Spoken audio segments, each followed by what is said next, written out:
Thank you for coming to my talk, even though you didn't have any other options at this hour. But thank you for showing up and having your attention pointed to me. I guess we got visual surround this morning. This is really cool. I've given talks in theaters and all kinds of different venues, but I've never had 3 surround screens. That's really neat. Well, before we get into the topic, I just wanted to give a short disclaimer that I'm just a regular software developer. I've been in software development for a long time. I've been doing, like the farmers insurance commercials, or whoever it is that says, I know a thing or two because I've seen a thing or two. Like, I have my own experience to draw from, and I'm sure you have lots of, stories that you could tell as well. So I'm going to share with you a journey that I had earlier, not that long ago, with an agile software company, and in doing so, talking about my story, I'm hoping that there's some nuggets of value in this presentation that you can take away and maybe apply to your development process or even just project process, any kind of process that you may have for the work that you do. So previously, I worked for a company called LeanKit. This was a startup company in Nashville, Tennessee, technically Franklin, Tennessee, and the company was started somewhere around 2009. I was originally had an opportunity to join as employee number 6, but then timing didn't work out. But I joined the company and we grew really fast. It was a product that I was really proud of. It was a Kanban style project management board, right, online. It's one of the first SaaS products that had this Kanban approach to managing projects. And we did really well. We grew really fast. We had lots of incredible customers on the platform. During that time, somewhere around 2015, we were working on a big new feature for our product that was targeting the construction market. So a lot of folks that used our platform were engineers, like true engineers, not the pretend software engineers that we may call ourselves, right? But the ones that are working on building automobiles or building jet engines and all kinds of really interesting problems to solve. So we decided, what? While we're in here, why don't we just go ahead and make the changes that we need to make this feature available to our IT and operations kind of target audience. So we did, and that took a little bit longer than we expected. And we thought, well, since we're here and we got all this stuff in flight, let's go ahead and make the changes that we need to make to our mobile applications. And we did, and that ended up taking more time than we expected.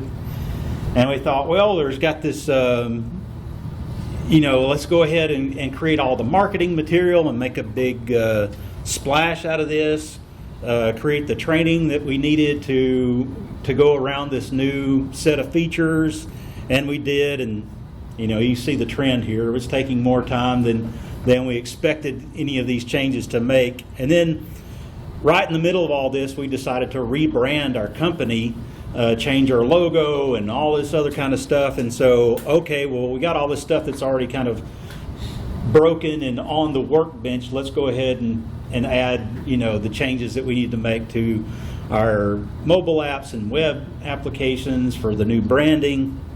And let's make, and then, of course, that took more time. And then we decided to roll all these features and changes, rebranding and training and marketing into one big launch to make a big splash. There was a big convention or conference coming up that we were sponsoring, and it's like let's all get all hands on deck and make all of this happen for this event.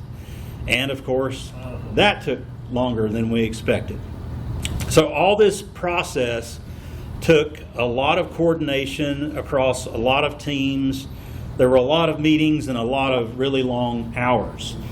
And in the end, we pulled it off. We had our big launch. We made a big splash at the event, and it was successful. And we, were so proud and excited about all the stuff that we had accomplished. And we partied hard and yes, let's celebrate, what we had been able to pull off. But after the party was over and we all got back and to talk about what we had just gone through as a team, as an entire company around all this stuff, we came to the conclusion, let's never do that again. That was terrible. It was like, even though from the outside it was a huge success, internally it was miserable, right? It's a hard thing to do when you're putting in long hours and got a lot of friction and stuff. So it's not that what we did was bad. We had really good, really smart people doing awesome work, with the, making the best of what we, given what we knew, what we had to accomplish. But similar to that old saying, the cobbler's children have no shoes, right? You may have heard that phrase before. We were a agile, Kanban, lean company who was, teaching other companies how to be more agile, and we were kind of not doing it at this time. It's like we kind of assumed as our company grew really fast that people would just kind of absorb all these principles and we would continue to operate, in this lean style. And we were a bit naive. And so we weren't practicing all those principles that we were promoting as part of our product that it was designed for. Now, what I've found to be true, what I believe to be true, is that wherever you are, whatever kind of environment people really want to do their best work. People don't want to fail, right? You don't want your project to fail or the work that you do to fail. You want to work in an environment where you can thrive, and see if any of these things resonate with you. I want to be proud of the work that I do. The quality of work, the technical excellence, the value that we deliver to customers and help make their lives better. I don't want to be on any kind of death marches where we're trying to meet some kind of deadline and we're just, either we've unrealistically decided what kind of scope of work that we're going to try to accomplish by some arbitrary deadline. I want to work sane working hours. I don't want to have to put in 60, 70, 80 hours in a week, right? I want lower stress in my life so that I can spend more time with my family and the people that I love and doing the things that I love to do outside of work. And I want to work somewhere that embraces continuous improvement. There's freedom to experiment, freedom and safety to fail and make mistakes because we learn from our mistakes. I want professional and personal growth. Anybody? Does that resonate with anybody here? Yeah. So there's Dennis Deming, who's one of the kind of founders of this lean and agile stuff. He's got a great quote that says, "A bad system will beat a good person every time." So most of the time when things go wrong, it's not the individuals that are necessarily at fault. It's the system in which we find ourselves, right? That allows or even encourages bad behavior or bad processes. the wrong kinds of things. So in my software development career, kind of reflecting back over, all the different kinds of phases and evolutions of software development that I've gone through, and looking back over this kind of movement of agile software development, I've come to the conclusion that respect is that fundamental principle. There's like, you can see diagrams sometimes of agile. It says like continuous improvement and these different pillars of what agile is supposed to be built upon. And I think respect is that kind of fundamental thing, that respect for people around you, respect kind of requires a company to empower teams to work at a sustainable pace, to an environment where people can thrive. Things like listening and empathy, mutual respect, that helps bring people together to kind of fight for each other's success. And having a fundamental respect for your employees and people that you work with, seeks to promote a healthy work environment, well-being, and commitments to reduce the friction and wasteful activities that can cause a lot of frustration and things throughout your software development process. So we discovered that we needed to fix our system to practice what we preached about lean and agile, and we needed something that was both easy to communicate and easy to understand and easy to remember. So we wanted to make sure that, for the current set of employees that we had, that we were putting a better system in place, and that we were continuing to promote this new system as we hired more people on board. And what we came up with was a thinking tool that would help us to make better decisions and create an environment that we desired to have. And this was the FSGD. Stands for frequent, small, good, and decoupled, which we affectionately pronounced as FSGD. FSGD became our thinking tool for how we managed our work, how we made decisions in every team across the entire company, not just software development, but operations and marketing and sales, accounting, the senior management. So I want to break down what these mean. So frequent is the opposite of annually, quarterly, sporadic. Frequency is not just about speed, but about consistency and predictability. Not releasing frequently can make your customers upset or frustrated. So let's define what is a customer. Well, a customer can be someone who pays for your service, right? They are who you're targeting, whether it be a commercial product that you're building, or you're building a project for a client. But it can also mean anyone that's kind of in the delivery system. Like maybe you work on one piece and then you hand that off to another team or another person to work on the next piece. You're in collaboration with a bunch of different people throughout this kind of chain, from like idea to when it's someone is using that service, that software, that website, whatever. And so anyone in that chain deserves your respect. They are your customer. You probably have many downstream customers who deserve your respect. The first customer is your own team, if you have one. Maybe your downstream customer is another dev team, and there's a really big guy on that team that you'd rather not make upset because they could cause problems for you. Or maybe you have operations, support, marketing team who sales engineers, customer success, any number of things that who are affected by your decisions and the work that you do.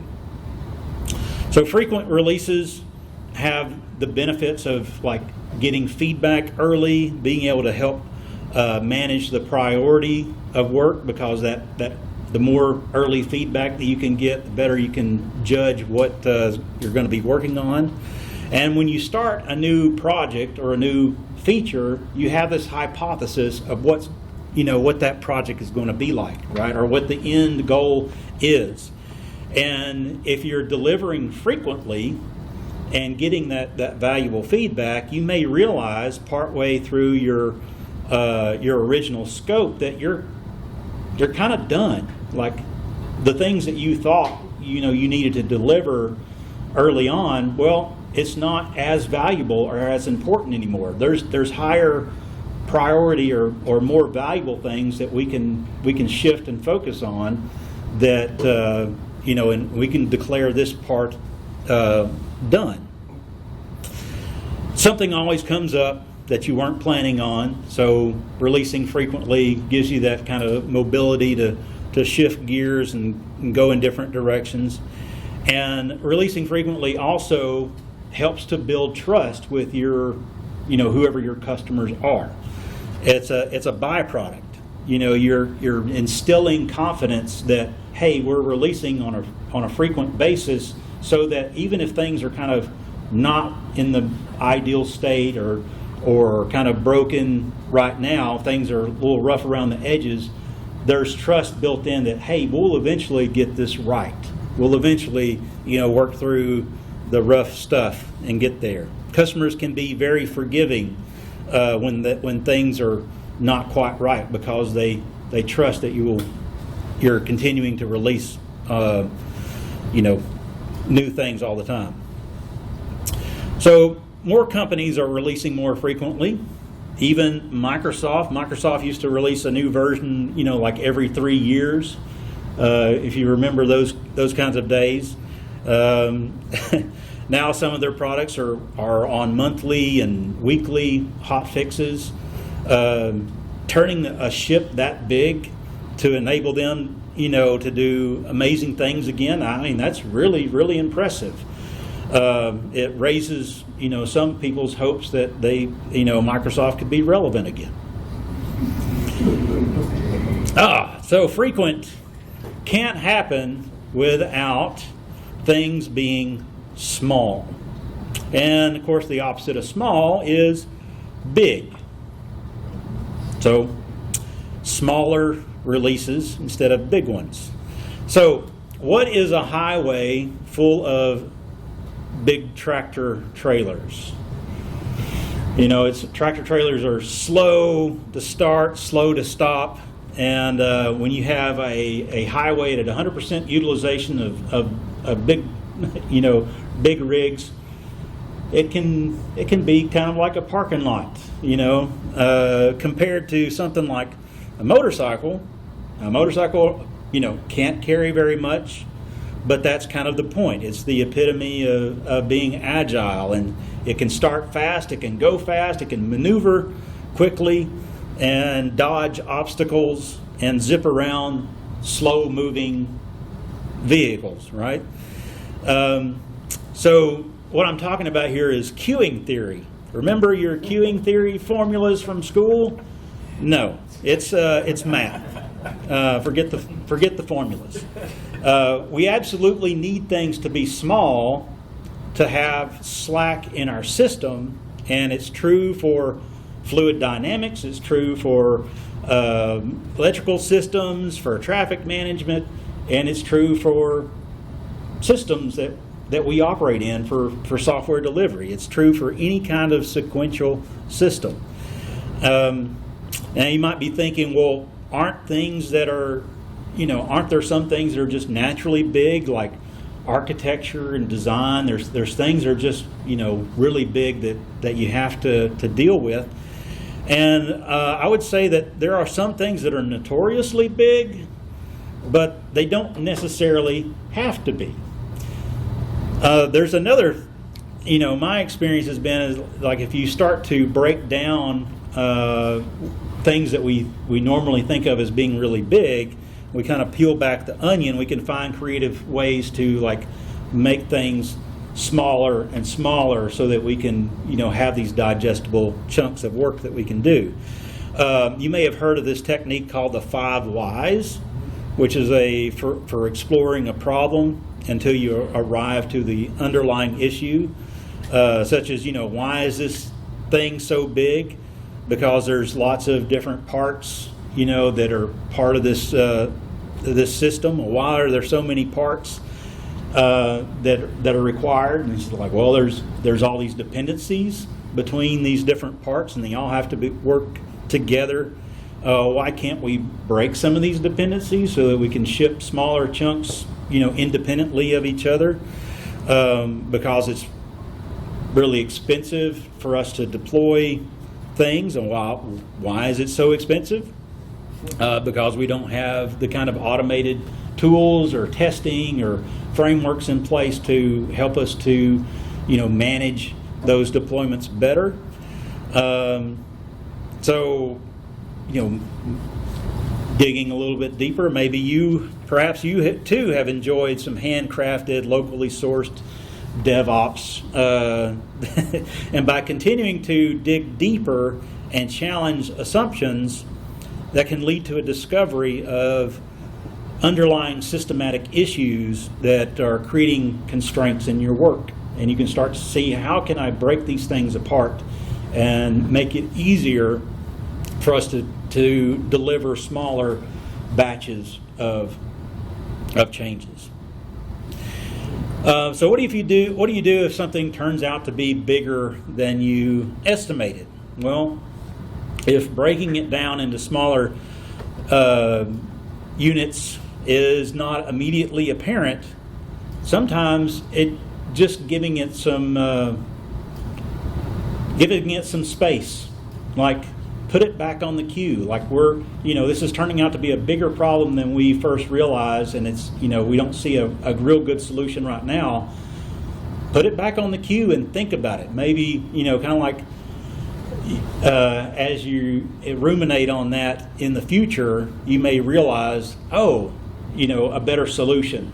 Don't keep thrashing, trying to solve that problem. If you can, come back to it later, and sometimes you'll be surprised at how much your subconscious has probably been working on that problem for a while, and help you to find a better way of breaking it down. All right, so we've talked about frequent and small. Let's talk about good. Obviously, the opposite of good is garbage. We don't want to be, shipping a bunch of stuff that is, not up to quality, or people that are going to be upset at us about. But it's also, we don't want to get bogged down into kind of,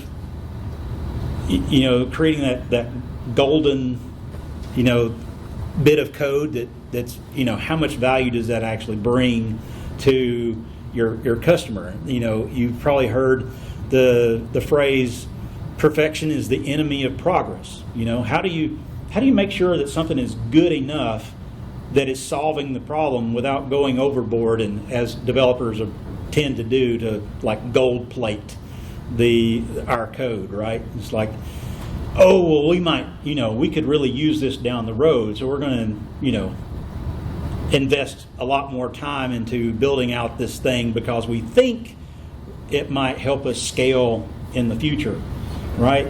So there's trade-offs there, and it's, those kinds of ideas, although they sound great, don't always pan out, right? It's like we may know something even better down the road than what we're trying to, build right now. So let's not over-engineer what we're doing. So Reid Hoffman, who was one of the founders of LinkedIn, and he had this great quote: "If you're not embarrassed by the first version of your product, you launch too late." So it's the value of, warts and all, getting it out there in front of people so that they can give you the feedback, and you may realize, some of your assumptions about what people are wanting and looking for were wrong. You need, the input of other people. Now, the iPhone, for example, the very first iPhone. Did anybody have the original iPhone? Cool.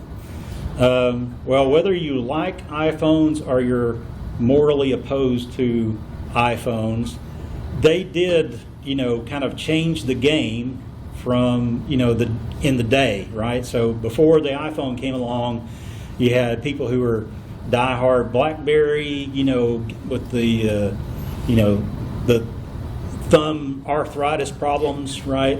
Typing on the little keyboard.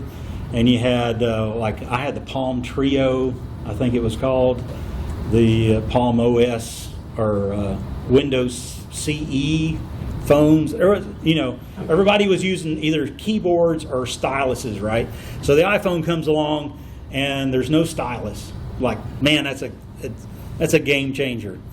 But did you know that the very first iPhone did not have, not only did it not have a keyboard and stylus, it did not have multimedia messaging, so you couldn't send, pictures or any funny emojis or anything like that.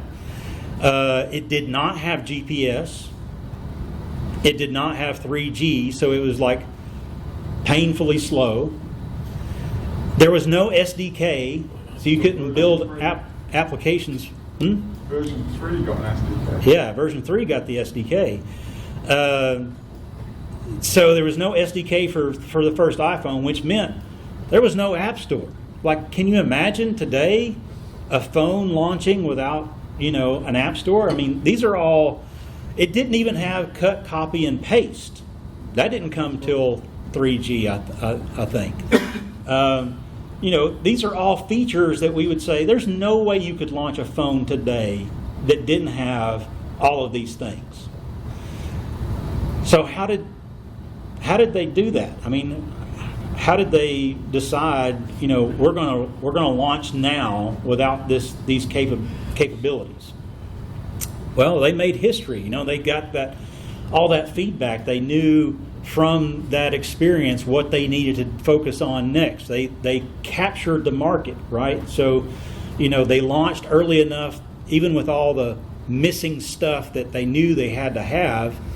They were able to revolutionize the smartphone market. So finding that balance between what is good enough and somewhere in between good enough and gold plating, each team needs to create their own definition of what it means to be good or good enough. So the product development team at LeanKit at this time, we came up with our own acronym to help our software teams define what is good enough.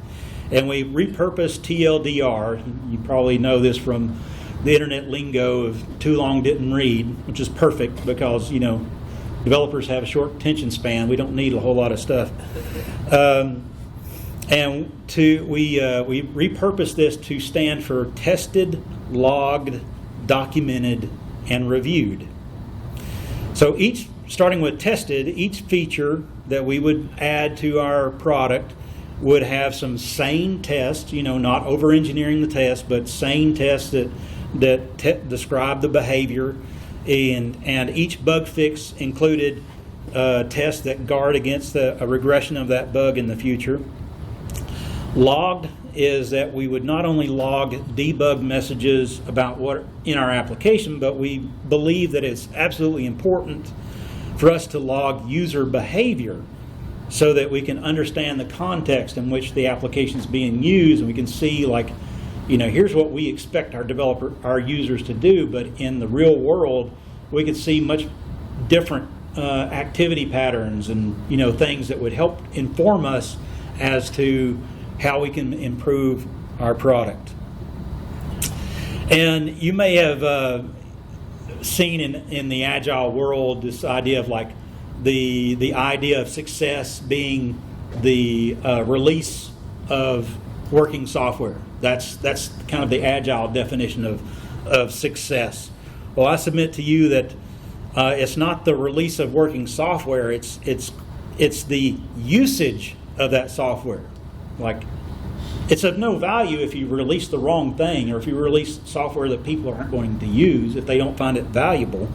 So to know what features are being used and how often they're being used and identify those common usage patterns can help you to make better decisions using real data in the future. That's the definition of success, is somebody actually using what you built, right? Documentation. The dreaded D word, documentation. We're not talking about volumes of documentation that no one's going to read. What we're really mean is practical documentation, such as a README or a wiki that can help your team members and even your future self. Your future self will thank you for documenting some of these kind of things, like how to build and test your software, how to set it up so new developers can onboard easily. What are the configuration options and examples? How do you use the APIs if you're building APIs for your, for your back end and so forth? These are all like really good core documentation. You don't have to spend enormous amounts of time to give yourselves, the things that you need for the future. And reviewed, we used Git and pull request against feature and bug branches. We had a strict no self-merge policy. I guess all these kinds of things are kind of, more common today, but back then, this was kind of a new thing. Code must be checked out and reviewed by someone.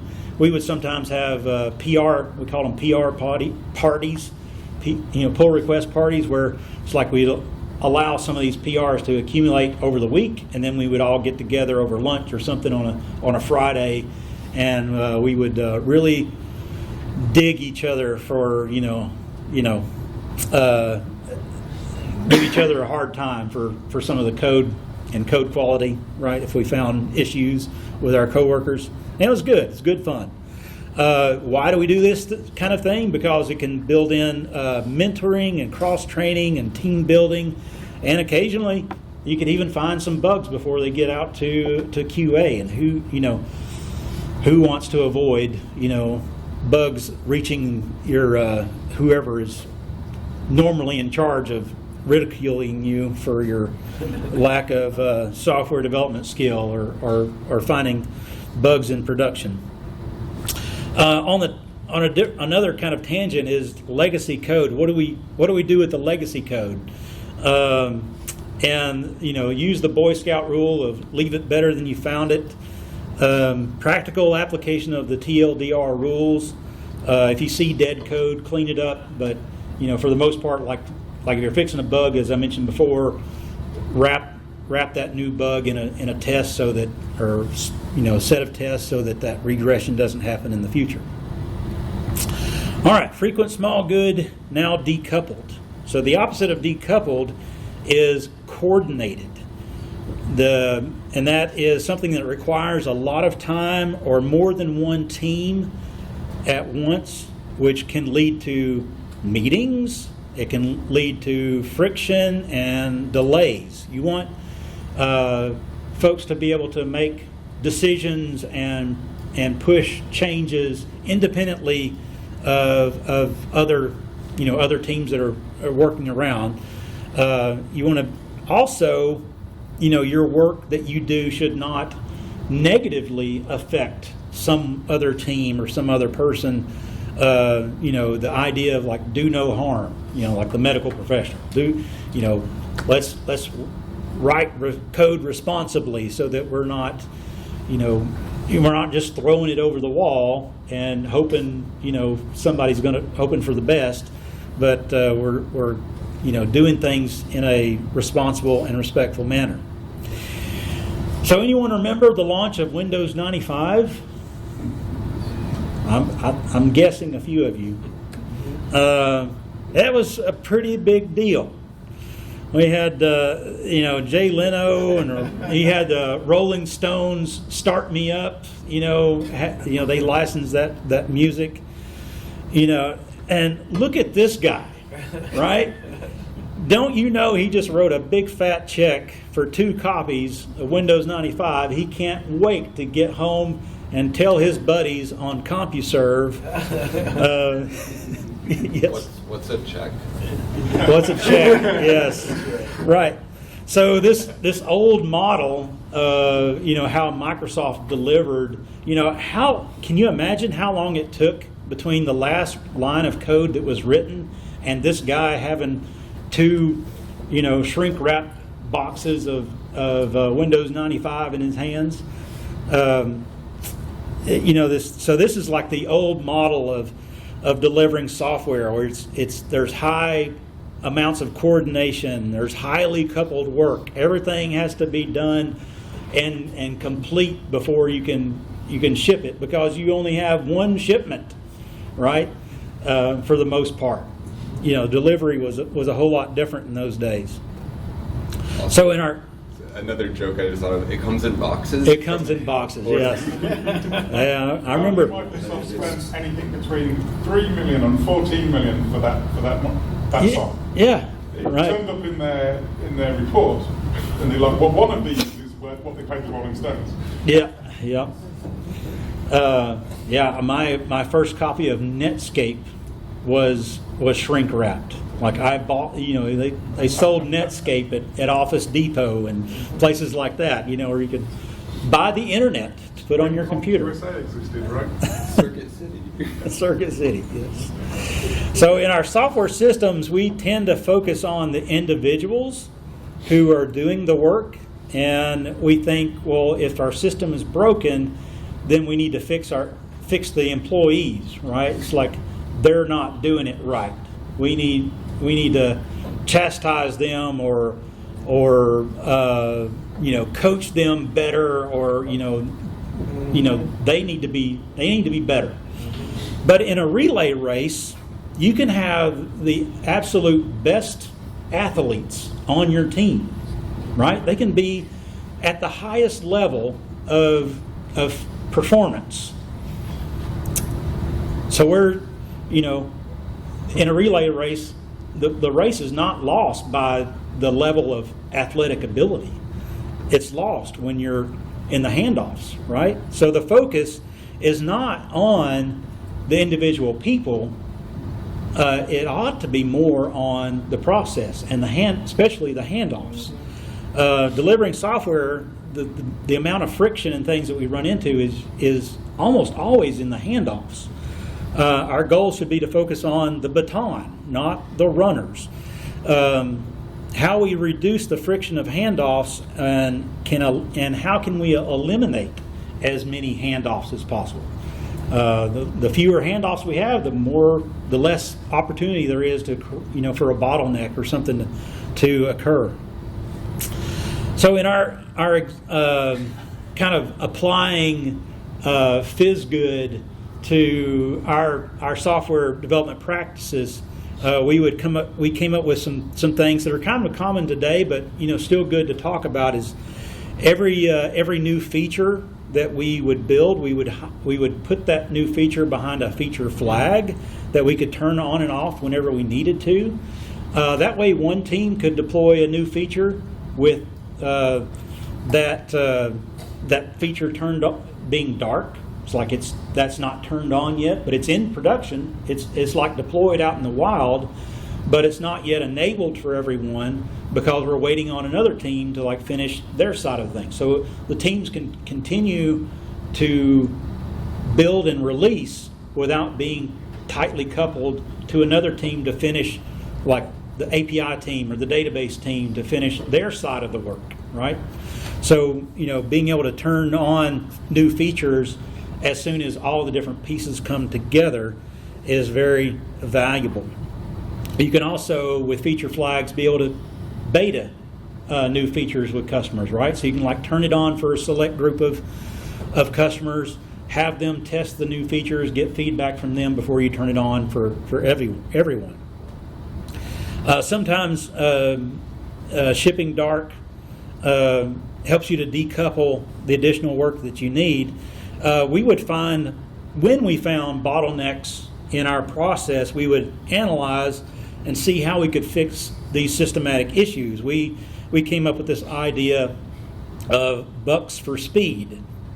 each team had a discretionary budget that we could use to invest on going faster. So if a team, found that there was a product or a service or something new in the marketplace that would help that team do their work better or deploy more efficiently, or a way to, hey, we're going to take the next, however much long and focus on technical debt. That's kind of like we're spending our money, for our team to like, yeah, we're going to slow down for a bit, but we're going to do this so that we can go faster in the future, or buy a solution that can improve things.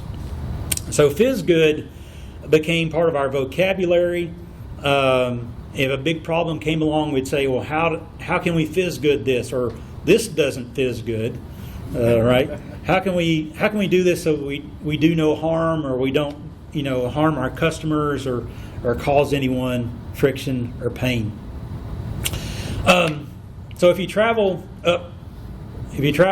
between Nashville and Franklin, Tennessee, there on Interstate 65, there is this giant tower that you may have seen, from the interstate. It's called the Blaw Knox Tower. It was built in 1925. In 1925, the Grand Ole Opry began its broadcast, and traditional construction of radio towers was like you gotta have a huge base to support the taller tower. Think of like we got to build an Eiffel Tower to be able to reach more listeners in our area. So it required a lot of steel, a lot of money, resources that a lot of farmers in Middle Tennessee couldn't afford, to reach more listeners. So what they built is called the Blaw Knox Tower. It was completed in 1932. It's a little bit shorter now than at first, but when they built it, it was 878 feet, the tallest tower in North America. And it's kind of an engineering marvel because you got this tiny pivot base with some guide wires that are holding it up. So there's a minimal amount of steel. It's easier to maintain. They can actually lower the tower down onto the ground and do maintenance on it and then raise it back up again. And the signal from this tower can be picked up from Evansville, Indiana, all the way down to Huntsville, Alabama. It's an amazing feat of engineering. So the more we learned about this tower, that was a few minutes from our office when I worked at LeanKit, the more we felt it was a great analogy to our FSGD approach. So frequency frequent, small, good, and decoupled, they're all great ingredients, but they aren't equally important. For us at the time, frequency was kind of like the most important thing. Frequency is what kept our customers coming back to us and staying customers. Coming back day after day, week after week. Tune back in. We got new stuff coming out all the time. Keeping things small and good help us to achieve that frequency, and decisions around marketability and developer sustainability. That's kind of like grounded in being decoupled and good enough.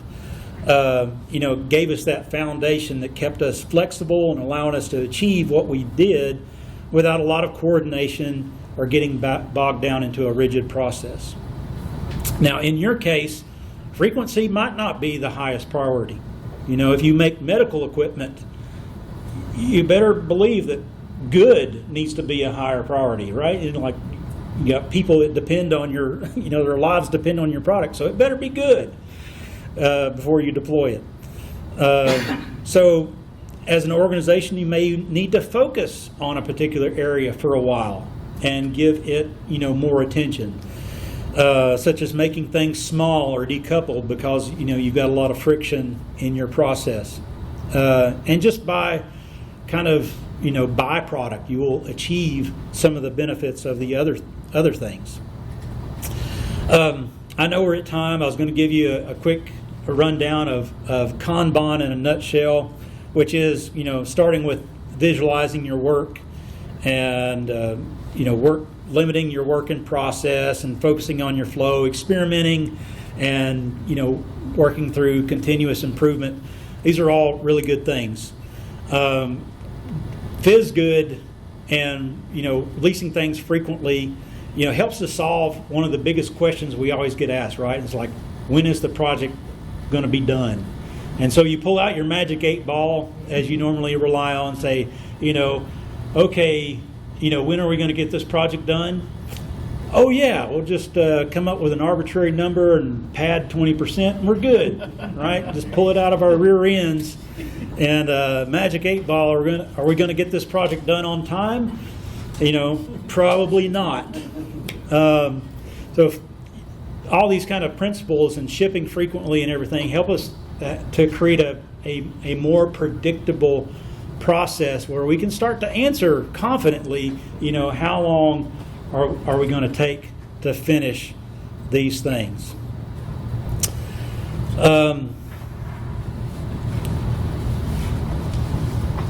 Well, I don't want to skip this other part too. I'm going to confess to you really quickly my most embarrassing mistakes as a software developer. There was a time when I didn't ask for help. I was afraid of what others would think if I admitted that I had made a mistake or that I needed help. There were times when I didn't follow on a promise. Most of my career early on, I was focused on avoiding difficult situations and difficult conversations. I avoided conflict as much as possible. There were times when I didn't step up and take responsibility for something I saw was not going well or wasn't being handled right. And there were times where I didn't encourage the folks around me. I didn't publicly celebrate, the awesome work that they were doing, or I didn't provide, good feedback or constructive criticism when someone could have really needed it and helped them.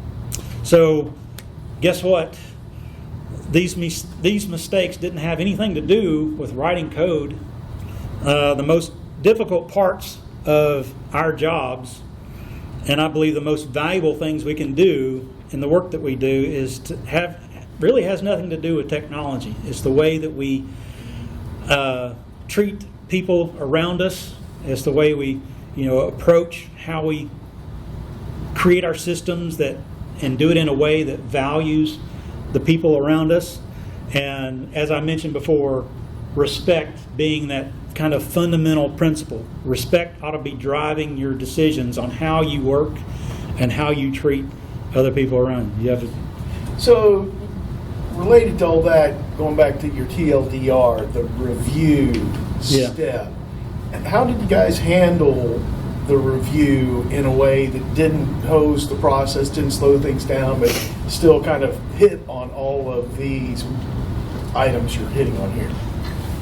Well, it just becomes a part of like the plan. It's like that's what's expected, right. And to do something different we'd actually be harming ourselves or potentially harming our customers, because we value, that we are delivering the correct thing. And so is it just to recognize value on the team that we're going to be hard on you? If it's not right, you're going to hear it. Yeah. If it's right, we'll celebrate in a respectful way. Like always, we're not here to put anyone down, mm-hmm. but we're here to learn and do this thing together. Was it kind of a 360 review with everybody on the team looking at it, or was there one person that was kind of assigned? Usually one other person would do the review, but like I said, sometimes we'd do team reviews where we'd all look at those things together, mm-hmm. so that we could all, revel in the absurdity of some of the things together.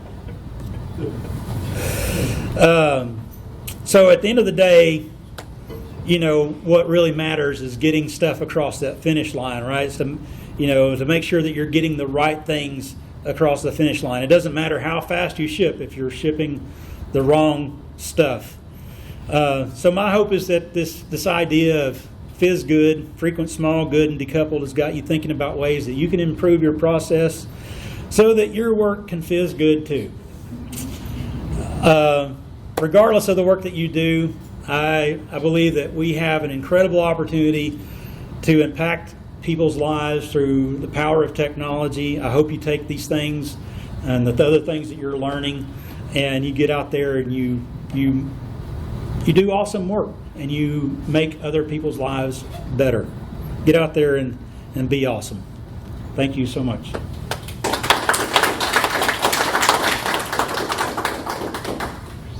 Any other questions?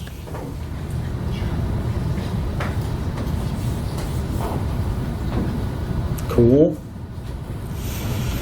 What's up next? Should be lunch upstairs. Lunch? Check, but it's here. Awesome.